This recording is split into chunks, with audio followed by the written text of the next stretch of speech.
There's one undeniable fact about Switzerland. It's so expensive.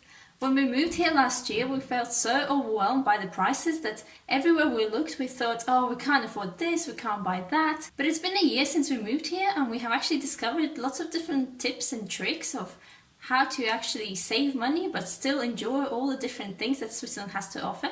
And this is what I'm going to share with you in this video.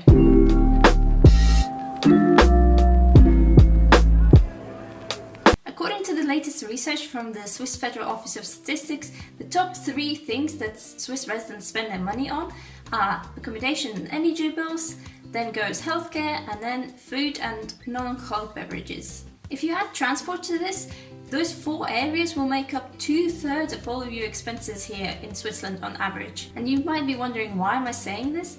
Well, if you address at least one of these 4 areas, you can actually make a big impact on your money situation here in Switzerland. To structure this video, I split all the tips into 5 different categories, and 4 of them are actually based on the categories I just mentioned. So these are accommodation, healthcare, food, travel and transport, and the 5th category is just all the others that I didn't know where to include.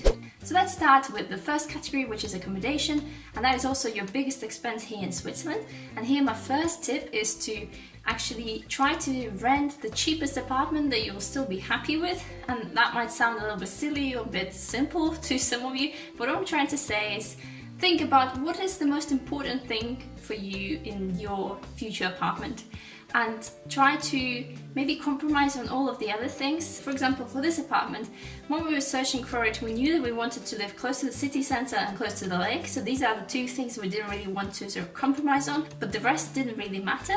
So as a result, we ended up only having 1 bedroom, which is quite unusual because people tend to have like a spare bedroom or an office or something like that. And also we don't have a balcony, which is also quite unusual because most people do. So as a result of having just 1 bedroom and also not having a balcony, we managed to save quite a lot of money and still live in a nice area. So think about different options that you have. For example, you might be okay with living a little bit further out from the city centre, and that will save you some money, or you can have a slightly smaller place, or you can live in a flat share, which is also quite common here in Switzerland. The second tip here is to try and use second-hand furniture to furnish your apartment in Switzerland. We did this and I think we saved around 2,000 Swiss francs. And what you'll find here in Switzerland is that there are always lots of people leaving the country and there are always lots of people arriving, which means that there's always this sort of flow of second-hand furniture, and sometimes people try to get rid of their stuff really quickly, so they sell it on for not that much money, and this is where you can get quite a good deal. But let's move on to the next category, which is healthcare. And here my first tip is try to be really careful when you pick your health insurance. As you might already know, you need to have health insurance here in Switzerland and you pay for it every single month. But even though you pay for it every single month, you don't actually get reimbursed for your healthcare until you hit your excess, which means that, for example, for the first 300 francs that you spend on your doctor's appointments, you have to pay for them yourself. And you can adjust this excess or deductible value based on how much healthcare you think you might need. Based on what I've read on Comparis, which is really your best friend if you're trying to save some money here in Switzerland, if you think that you will spend less than 2,000 Swiss francs on healthcare here in Switzerland in a year, you should go with the highest deductible, which is 2,500 francs. And if you think that you will need quite a lot more healthcare than that, you will spend more than 2,000 francs, go with the lowest excess, which is 300. So for example, last year we chose the highest excess, but that also meant that we had the lowest monthly payments. And even though we had to pay for some doctor's appointments throughout the year, we still saved money overall. Next money saving tip for healthcare is to not miss the date by which you can cancel or change your health insurance. In Switzerland, the health insurance policies run on the calendar year basis, so most of the time your insurance will start on the 1st of January and it will end on the 31st of December. But if you want to change it to a cheaper health insurance, you have until 30th of November to cancel your existing policy and to change over to your new insurance provider. So every year you can look on Comparis, for example, to see whether for next year you can have a better deal from a different company. And if you decide that that's the case and you want to switch, maybe already at the start of November you should fill out all the necessary paperwork to say that you are leaving your current company and also apply for your next insurance. Because for you to be able to transfer over your new insurance company has to confirm that they're taking you on to the old insurance company. Because if all of that doesn't happen by 30th of November, you can't leave and you're going to be stuck with them for the next year. Next category is food, which is also my favorite category. And here the first tip is super simple, is basically to shop at Lidl, Aldi and Denner, because these are your cheapest supermarkets here in Switzerland. When we moved here first, we were shopping at everywhere basically, everywhere that was convenient. So for example, it was Coop and Migros, and we quickly realized we were spending maybe 3 times more money than we were spending in UK, which was just not normal. So we thought, well, we can't not eat, so let's maybe try to shop at Lidl and save some money. And actually we saw that the price difference sometimes could be quite substantial and you can make quite a good saving there. Next tip here is to get some loyalty cards, and obviously these are not for Lidl, but if you do end up shopping in Migros and Coop, you might as well collect some points in the process, and afterwards, as you collect these points, you can then redeem them in the same shop. And what you can also do is, when you are part of the loyalty program, you can get special vouchers and discounts. You can also get vouchers for free products, which is great. I know obviously you're not going to save millions on this, but it's also quite an easy way to make a little saving on the side. The next tip is crepes. You might think, what? So, I like going out for food, but going out for food in Switzerland in normal times could be quite expensive. I think main dish will cost you anywhere between 25 and 50 francs. If you live in the French-speaking part of Switzerland, what you'll find is there are quite a lot of these places called creperies where they sell crepes, and you can get a huge crepe filled with, I don't know, cheese, mushrooms, spinach, and whatever you want. They really have lots and lots of options, and that will cost you maybe 10 francs, and it's very satiating, and you're still going out, so you're getting that experience, but instead of spending 40 francs on your dish, you spend 10. Easy saving, right?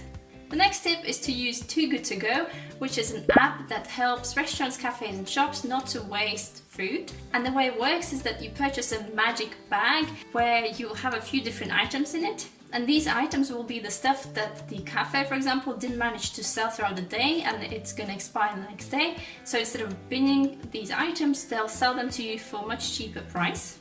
And we use this app quite a lot, especially when we travel around Switzerland, because sometimes you either don't have the opportunity to cook or you don't want to cook your own meals, but you can't go out every single day because then again you're going to end up being bankrupt. So instead you could, for example, get this magic bag from a restaurant, so you get restaurant quality food that's already prepared for you. It's like a takeaway, takeout, but it's much cheaper than what you'd actually pay for it if you were to go to this restaurant.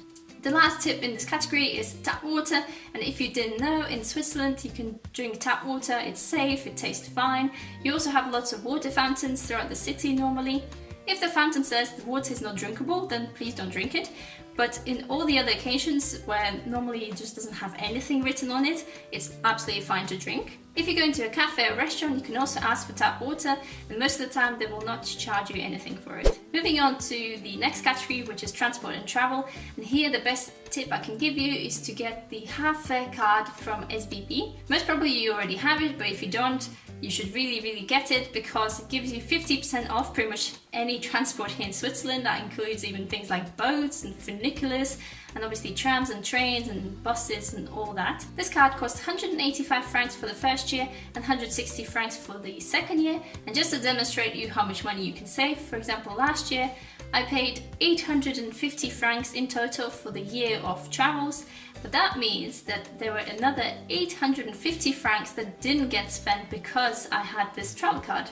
The next way you can save money on traveling is to use daily travel card that is issued by your city or by your canton, and we didn't really know that that existed until very recently.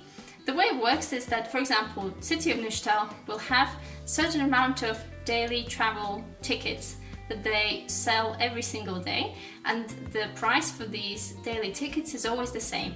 For example, here you can get it for 42 francs, and every day I think they have about 20 of them that they have available. For us, you can also buy them online, or you can actually turn up and buy them in the city office. After buying this day pass, you can travel on any transport here in Switzerland. There are only some routes that it doesn't cover. For example, you can't go to the top of Jungfrau using that. This ticket is really handy if you're doing just a day trip somewhere quite far, which would mean that you normally pay maybe 60, 70 francs for a return ticket, but here you'd only pay 42, for example, so you can make quite a good saving if you plan ahead and get these tickets ahead.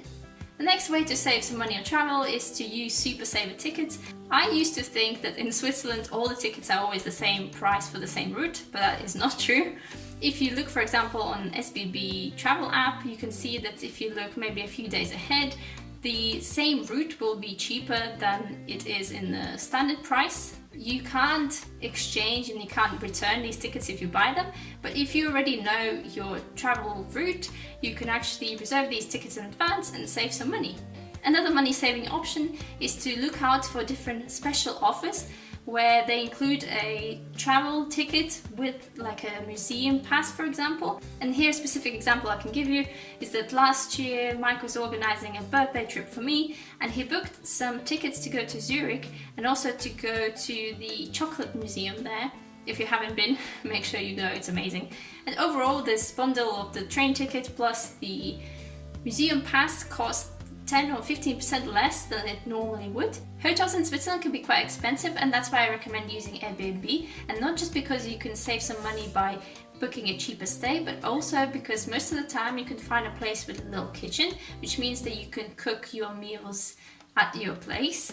And for example, recently when we went to Zermatt, we had 10 meals that we had to have there over the several days, and we cooked all of them ourselves, and we only spent 3 francs 22 per meal per person, which I think is very cheap for Switzerland. The last tip for travel is to try and explore your local area, your canton. What we found is that if we travel within our canton of Neuchâtel, the train tickets are actually quite cheap. It costs anywhere between maybe 2 to 5 francs one way, but as soon as we leave our canton, the prices go up quite a lot. I know it's very tempting to try to, when you arrive to Switzerland, go to all of these amazing touristy destinations straight away, but quite often those will cost you the most. So maybe try to see what's around where you live, because what you'll find in Switzerland is that just around the corner you can have an amazing place, and actually you can have a really great day trip but not spend that much money on it. Let's move on to the last category of tips, which is all the other stuff I couldn't include into the previous categories. And here my first tip is, instead of having a mobile phone contract, which will tie you in for an entire year or two, and also you end up paying maybe 30-40 francs per month, you can use a top-up card. For example, there's a card called Like a Mobile, where you top up the money as you sort of use it. And what we found is, because we don't use our phones that much here in Switzerland, we actually only maybe spend 10 francs per month instead of spending quite a lot more. And if one month you think that you're going to be using your phone quite a lot more, you can get a bundle just for a month. For example, there's one that's called